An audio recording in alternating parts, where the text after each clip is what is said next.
I never imagined betrayal could leave such clean edges, like a surgeon's cut, precise and undeniable. My name is Bryce Hammond, and I'm 34 years old. I live alone now in the house I bought before marriage, where I still line up the spice jars and keep the mortgage on autopay. When Elsie stumbled in at 2:17 a.m., wearing glitter and someone else's marks on her neck, my world didn't shatter, it crystallized. 10 years of careful planning, shared routines, and what I thought was unshakable trust evaporated in the space between her smirk and my silence. My attorney Monica Ramirez, my lifelong friend Tobias, and my mother Remy stood with me as I built my case on evidence, not emotion. The truth has a way of cutting through lies, if you're patient enough to let it work. Before I go any further, let me know in the comments where in the world you are watching from, and make sure to subscribe because tomorrow I will share a story you don't want to miss. But let me start from the beginning. The porch camera pinged at 2:17 a.m. I was still in the kitchen, yesterday's coffee pot sitting half empty on the counter, when I heard the front door creak open. The porch light caught Elsie's silhouette as she stumbled in, one heel dangling from her fingertips like a broken promise. Glitter dusted her wrists, catching the dim light as she steadied herself against the wall. That's when I saw them, fresh marks dotting her neck, the kind that don't come from costume jewelry or scarves. My stomach clenched into a fist of ice.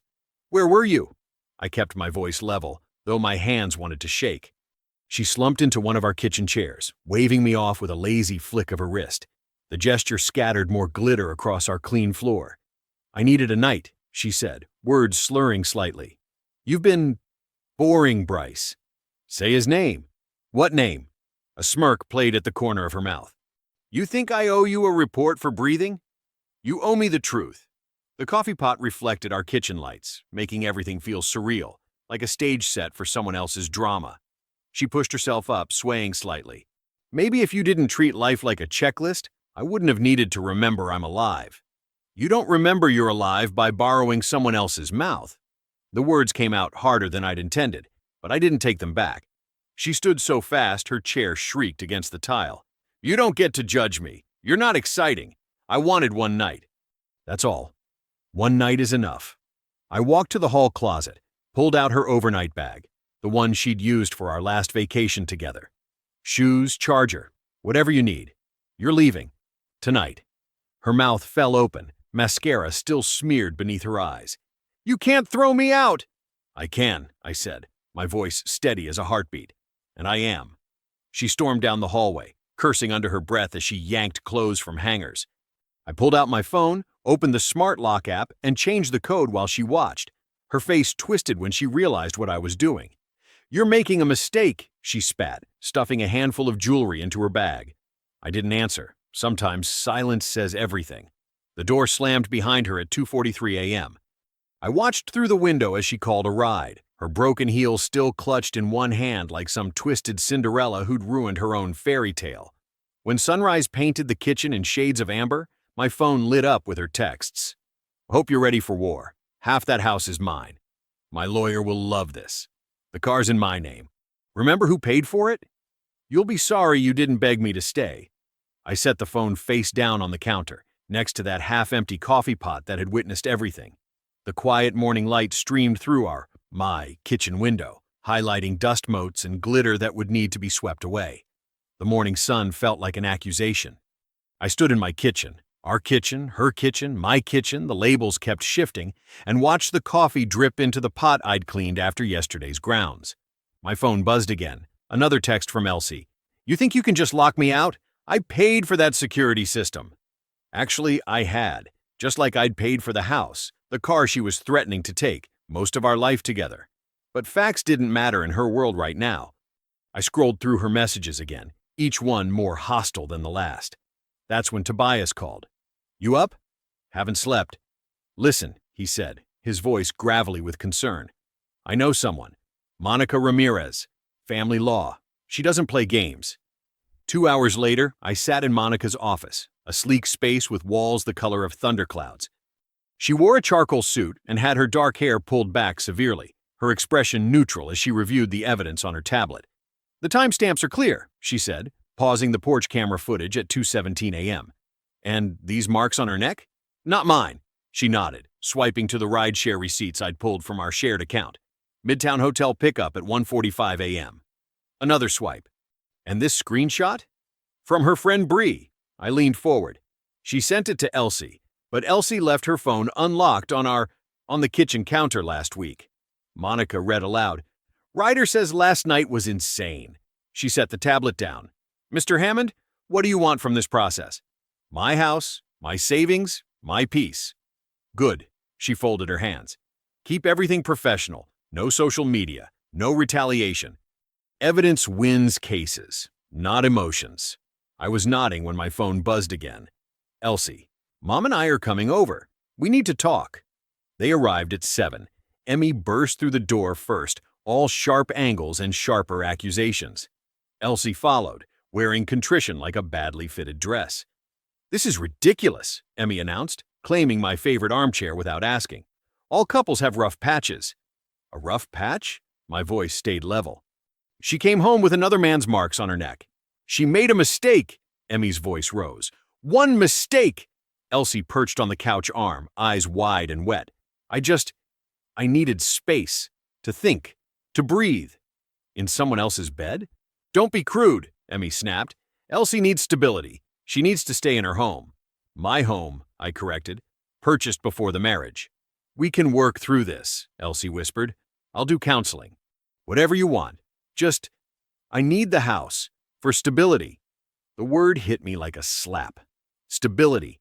Like she hadn't blown ours apart for one drunken night. I looked directly at Elsie. You gambled our vows for one night. I'm not funding your chips, Emmy sputtered. Elsie's face hardened, tears vanishing like they'd never been real. You'll regret this, she said, standing. I promise you'll regret this. The only thing I regret, I said, is believing you understood what vows meant. They left in a storm of slammed doors and promises of lawyers. I stood in my living room, listening to their car start, and felt something settle in my chest. Not peace, not yet, but certainty. Later that night, Tobias sat at my kitchen table, his work boots leaving dirt on the tile. I couldn't bring myself to care. The house felt different now, emptier, but somehow less suffocating. You did the right thing, he said, pushing a fresh coffee my way. Standing your ground. The doorbell rang. Monica Ramirez entered with a leather briefcase and that same surgical precision in her eyes. She spread files across the table, creating a map of evidence and timelines. Walk me through that night again, she said, pen poised. Every detail matters. I described the porch camera alert, the timestamp, Elsie's condition. Tobias added his perspective from our calls that night, how I'd reached out immediately for witnesses and support. Good, Monica said, making notes. Now, about the rideshare logs. I've subpoenaed the complete records. They'll show pickup at the Midtown Hotel, 1:45 a.m. The hotel's guest registry for that night is next. She pulled up Bree's screenshot on her tablet. Ryder says last night was insane. This matters because it's a third-party confirmation, sent without pressure or preparation. The coffee grew cold as Monica drilled us on dates, times, every interaction since that night. She was building a fortress of facts, brick by careful brick. Our goal is peace through precision, she explained. Each piece of evidence creates a pattern that's harder to dispute.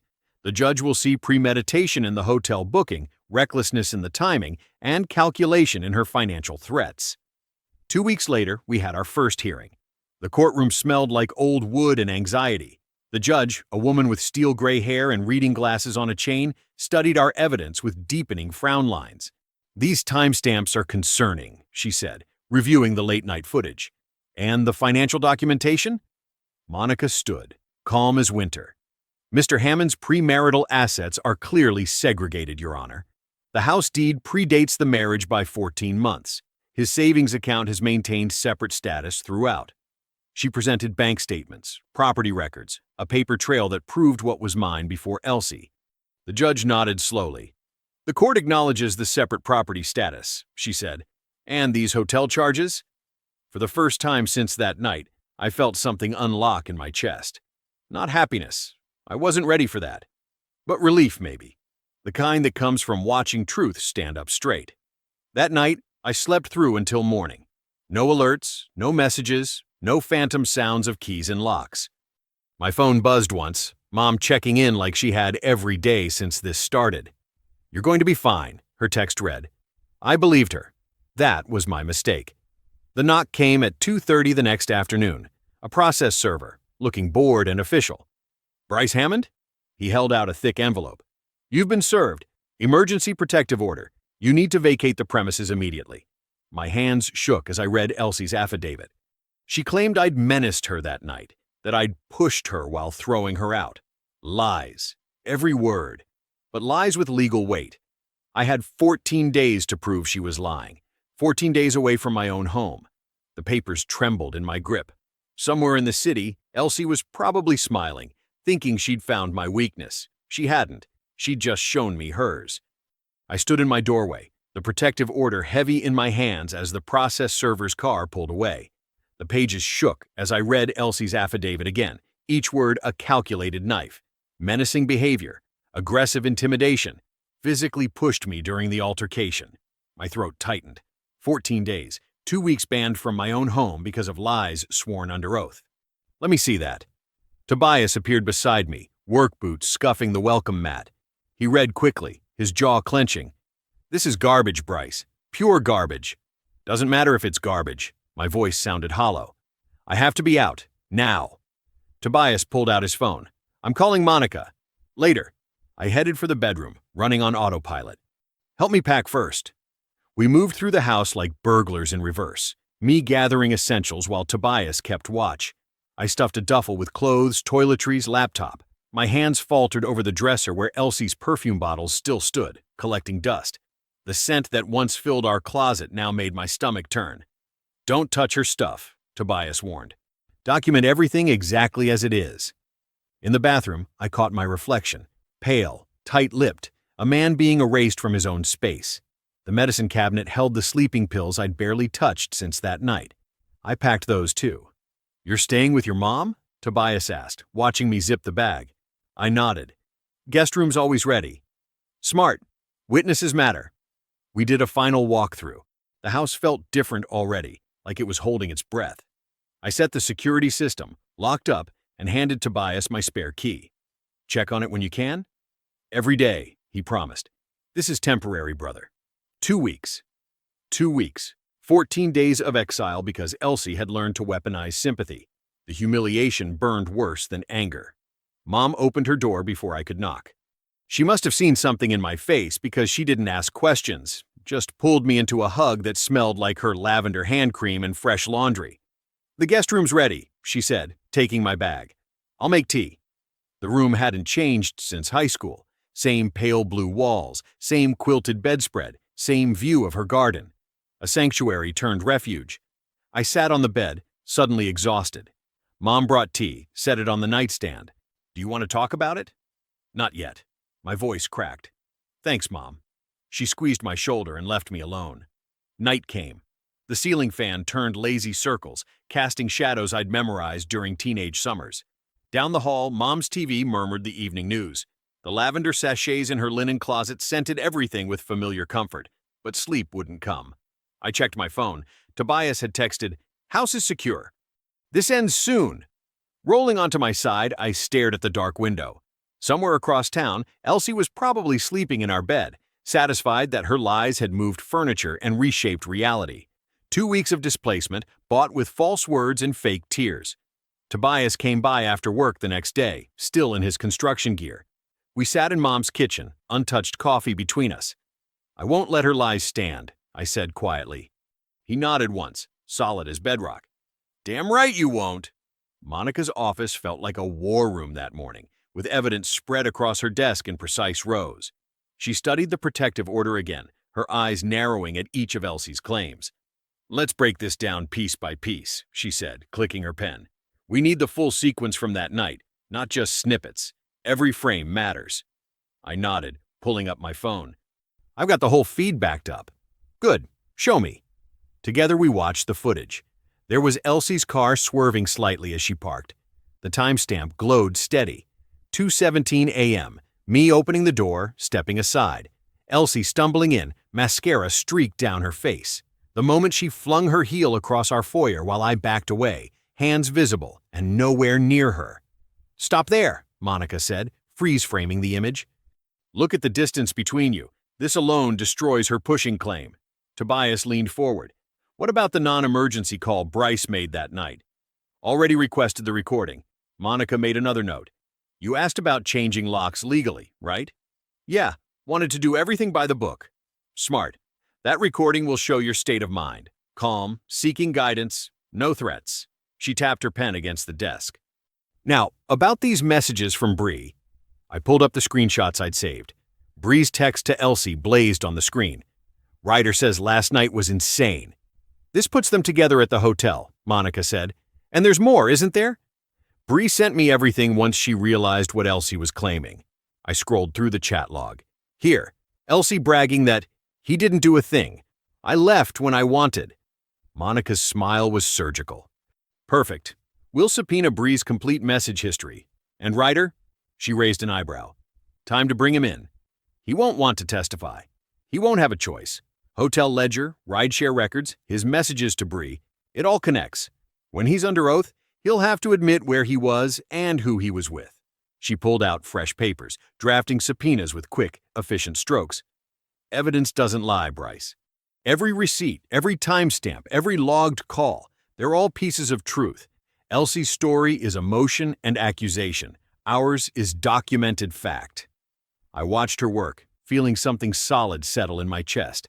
This wasn't about revenge. It was about reality reasserting itself, one verified detail at a time.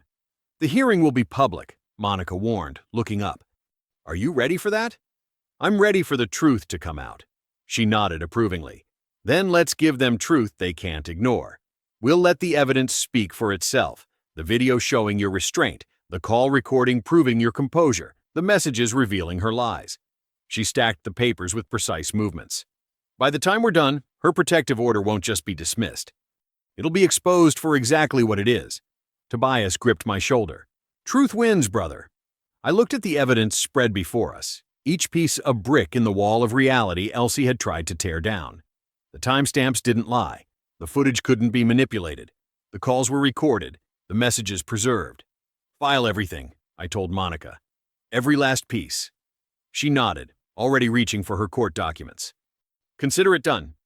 The courtroom felt too warm that morning as Ryder slouched through the double doors. His usual swagger had dried up, replaced by something closer to a defensive shuffle. He kept tugging at his collar while he took the oath, like the truth was already choking him.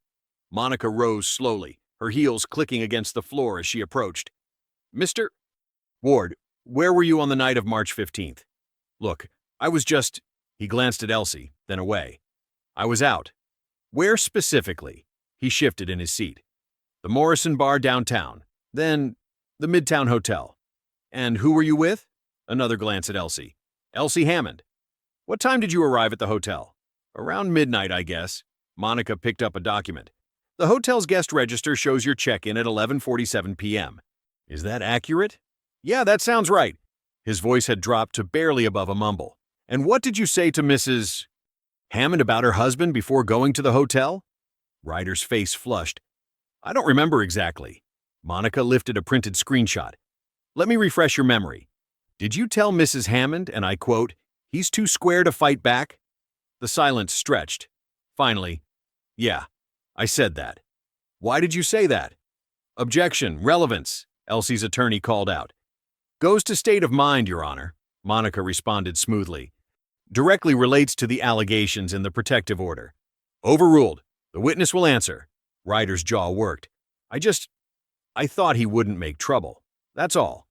Monica nodded, then moved to her evidence folder. I'd like to present Exhibit C, Your Honor. Text messages between Mrs. Hammond and her friend Bree Walker. The screenshots appeared on the courtroom's display screen. There was Elsie's message, clear as day. He didn't do a thing. I left when I wanted. I watched Elsie's face tighten as her own words glowed above us all. When Elsie took the stand, the unraveling accelerated. Monica's questions were precise, surgical. What time did you arrive home that night? Around 1:30? Elsie glanced at Emmy in the gallery. The timestamp on your husband's security camera shows 2:17 a.m. Was your earlier sworn statement incorrect? I might have mixed up the times. In your affidavit, you claimed Mr. Hammond pushed you.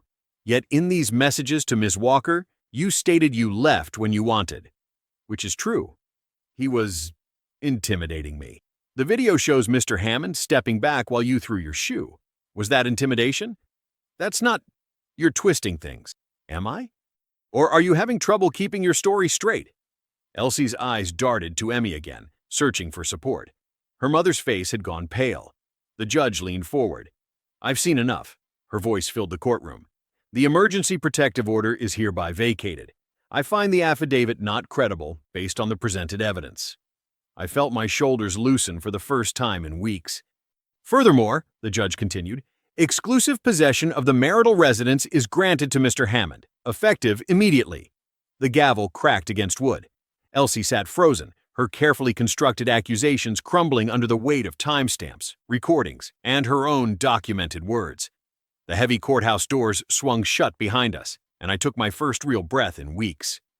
The morning sun hit differently now, cleaner somehow, like the truth had burned away a layer of fog. Well done in there, Monica said, tucking files into her briefcase. Her voice carried that quiet satisfaction I was starting to recognize. The judge saw right through it. Tobias clapped my shoulder. Told you the cameras would pay off, man. We stood there a moment, letting it sink in. All those nights of gathering evidence, all those careful records, they'd finally spoken louder than Elsie's lies. Monica checked her phone, already shifting mental gears toward her next case. Get some rest, she told me. We'll talk about the sanctions hearing later. The drive home with Tobias felt surreal. 2 weeks I'd been locked out of my own house, sleeping in my mom's lavender-scented guest room, all because of Elsie's false affidavit. Now I was going home. Really home, with the judge's order making it official. I touched the porch light as we walked up, the same one that had witnessed Elsie stumbling in that night at 2:17 a.m. The memory stung less now. This was my house again, earned through truth rather than tricks. The key turned smoothly in the lock. Everything looked exactly as I'd left it, but it felt different. Maybe because this time, I knew no one could force me out with fake accusations. Want me to stick around? Tobias asked. I nodded. Yeah, I'm going to cook something. He settled at the kitchen table while I pulled out the roast chicken I'd been planning to make the night the process server showed up. Funny how life circles back sometimes. The oven warmed the kitchen as I worked, falling into the familiar rhythm of herb rub and butter under the skin. When it was done, I ate like I hadn't seen food in days. Maybe I hadn't, not really. Too stressed to taste anything properly since this mess started. Tobias nursed a beer, just being present while I devoured that chicken like it was some kind of victory feast. Something cracked then, watching steam rise from my plate in my kitchen, in my house, with my friend keeping quiet witness. A single tear rolled down my cheek. Just one. I wiped it away quick, but Tobias saw. You earned this, he said simply. I nodded, not trusting my voice just yet. The mail slot clinked. Late delivery. Tobias grabbed it while I cleared the plates.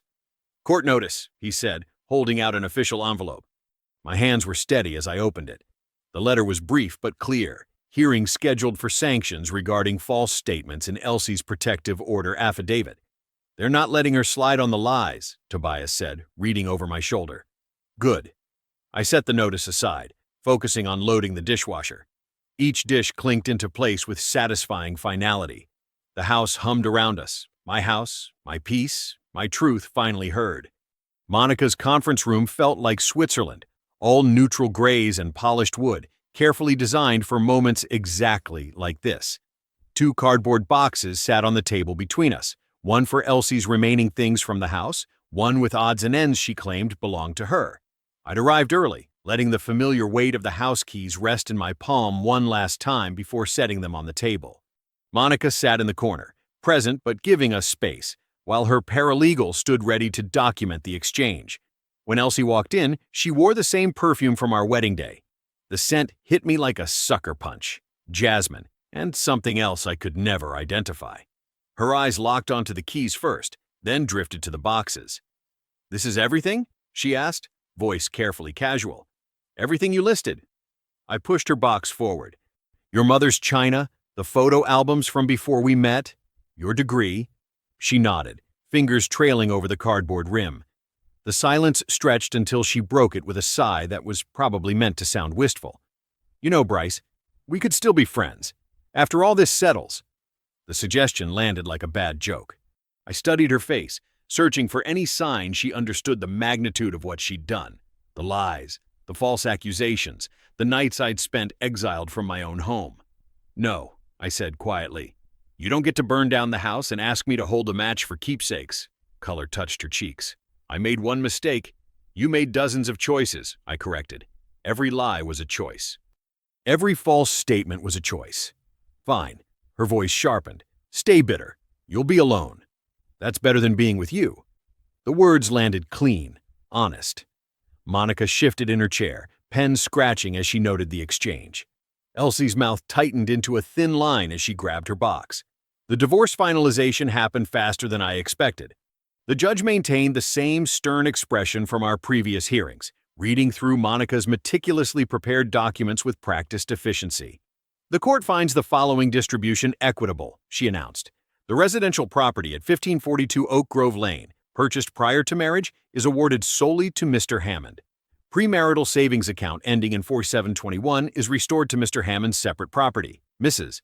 Hammond will reimburse documented charges related to the Midtown Hotel incident, including room service and transportation." Elsie sat stone-faced beside her attorney. I kept my eyes forward, letting the judge's words wash over me like rainfall after drought. A commotion in the hallway drew attention as we filed out of the courtroom. Valerie Moore stood there, elegant in a charcoal suit, her auburn hair swept back severely. She held something small and glinting in her palm, an engagement ring I recognized from Ryder's social media announcement months ago. Ryder himself froze halfway through the corridor, his face draining of color as he registered what was about to happen. Their eyes met across the marble floor, and I watched understanding dawn in real time. Karma had finally caught up, right here in the halls of justice. Valerie's heels clicked against the courthouse marble as she approached Ryder. The sound echoed like a countdown. Everyone in that hallway, lawyers shuffling papers, clerks hurrying past, even the security guard by the metal detector, seemed to sense something profound was about to happen. "I thought I'd find you here," she said, her voice carrying just enough to draw attention without becoming a spectacle. I saw the court calendar. Ryder's confident swagger evaporated. "Val, we should talk about this somewhere private." "No." She opened her palm, revealing the engagement ring. "I've had enough private conversations filled with lies. Take it." When he didn't move, she placed the ring deliberately on the wooden bench beside him. "You can Uber home." I already changed the locks. I watched from a few feet away, letting the moment play out without interference. There was no pleasure in seeing another relationship implode, but I couldn't deny the sharp clarity of justice being served. Ryder had helped destroy my marriage. Now he stood alone in the same courthouse, watching his future crumble under the weight of his own choices. That was 3 months ago. These days, the house feels different, lighter somehow. I repainted the kitchen a warm sage green that catches the morning light just right. The cabinet under the sink used to squeak. Now it glides smooth thanks to an afternoon with Tobias, his toolbox, and some WD-40. We didn't talk much while we worked, but some friendships are built on comfortable silence.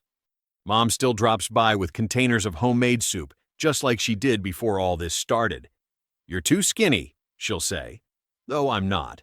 But there's love in those containers, and wisdom in letting her show it her way. The lavender smell from her guest room has faded from my clothes, but the memory of her steady support remains. For the first time in months, I sleep through the night. No more jolting awake at 2:17 a.m., no more checking the porch camera feed. The bed doesn't feel empty anymore. It feels peaceful. Sometimes I wake up to find sunlight already streaming through the blinds, and I lie there for a moment, grateful for the quiet. As for Elsie, she's renting a room in one of those converted Victorian houses across town, the kind with shared kitchens and strict parking rules. Working double shifts at the coffee shop to chip away at those court-ordered fees. Ryder blocked her number months ago. Guess one night wasn't worth the cost after all. Emmy visits less and less, now that there's no grand house to drop by or lifestyle to admire. There's no redemption arc I'm holding back. Sometimes consequences just find their mark and stay there. Here's what I want you to know. If you're reading this in your own quiet kitchen, wondering if you're cruel for drawing lines in the sand, boundaries aren't violence. Peace isn't something you earn through compromise or beg for through forgiveness.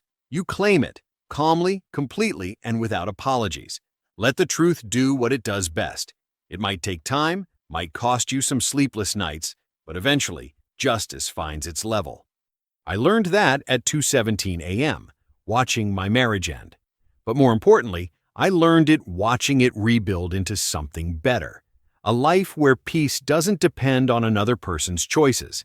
That's the kind of stability you can't fake, and you sure as hell don't have to share. I believe stories such as this find us for a reason. If this one touches you, please subscribe. I share a new one every day. In the meantime, there are 2 stories on the screen that are even better.